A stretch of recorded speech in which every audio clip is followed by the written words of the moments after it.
You wouldn't believe how genius Walter's plan is.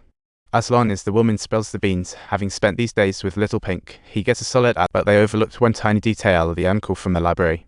The moment Little Pink saw him, despair filled his eyes. The uncle had a special skill of, as soon as he confirmed something, the alarm bells went off. We knew what kind of plans he was involved in. Excuse me, sir, are we on some intergalactic continent? Is this intergalactic Tuesday or Earth? It's over. Little Pink knew being identified meant a dark cell. Then the plot took a sudden turn. Whenever the officer asked, "Was this gentleman at your place yesterday?" the uncle just wouldn't ring the bell, but he definitely wasn't letting Little Pink off the hook. Once a feared crime lord, the uncle swore back in the day he'd never deal with the cops. And now, a group was grilling him non. They attempted to make him ring, but the uncle refused through actions, blushing like a tomato and falling silent. Since the library uncle left, the area's been chaos. Walter and Little Pink seized the chance, cranking out art. But Little Pink's ambition was swelling. He declared, "It's time for some two-court action. Let's cut out the middleman." "So, what's your game plan now?" So Little Pink called in a few trustworthy brothers, buttering them up emotionally, and they were all drooling over Walter's art pieces. Plus, after the library incident, this area was like a big old cash cow, a guaranteed moneymaker. Everyone jumped on board. Everyone was pulling out all the stops. After all, the more they sold, the more they made. Walter and Little Pink were raking in the dough. Dealing with addicts, trouble was inevitable.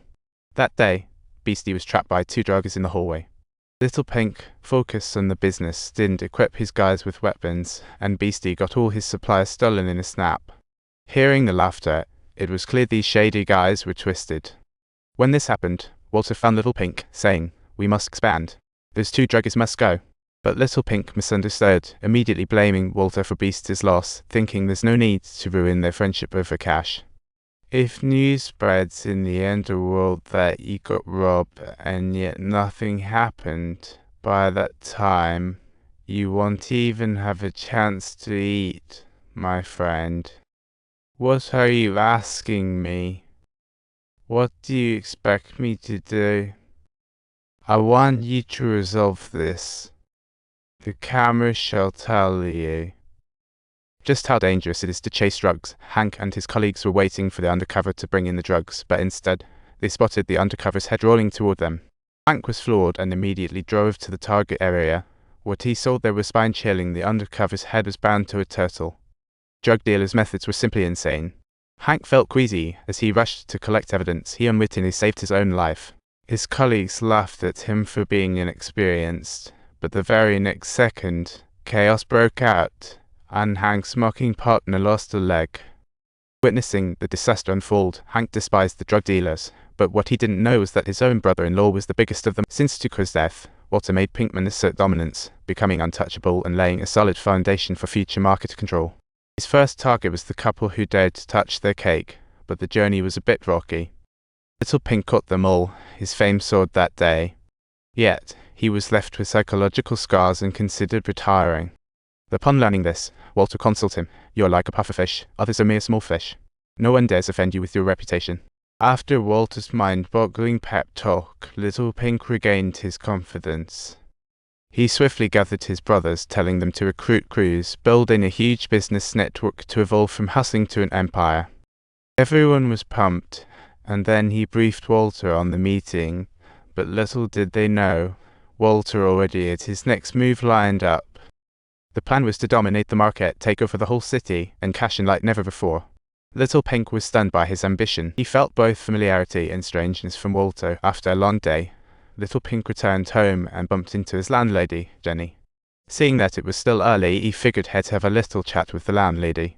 "I just bought a widescreen night view TV with 3060 surround sound," Little Pink bragged, which made Jenny's heart race. Little did she know, Little Pink was definitely not there for TV.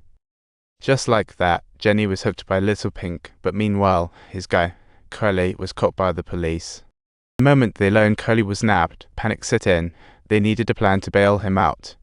To save his guy, Walter contacted the local hotshot lawyer, Saul the Snake, who had heard a thing or two about the case.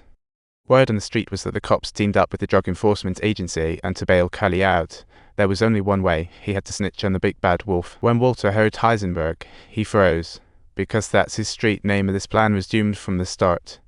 He asked Saul if there was another way, but Saul just turned on his heel. He clearly wanted no part of this. Walter, out of options, had to resort to unconventional persuasion. That night, as Saul was getting ready to clock out, Walter and Little Pink snuck up and blindfolded him, then whisked him away to the outskirts. Saul was wide-eyed at the sight of a grave-sized hole. He was immediately spooked. Two choices: take a cash and defend Curly, or send him to his final meal. Saul realized these two had turned him down earlier. To survive, he vowed to try his best and asked for a symbolic $1, adhering to his lawyer's principles. The next day, Saul arrived at the precinct to defend Curly, promising he'd reveal Heisenberg. Subtitles, but only if he's freed. Hank wants to trouble a small fry to catch the big fish. Saul used his connections to find a stand-in who looked just like Walter, a guy who was used to taking the fall as long as the price was right. He didn't mind serving time. After all, Walter was overflowing with cash these days.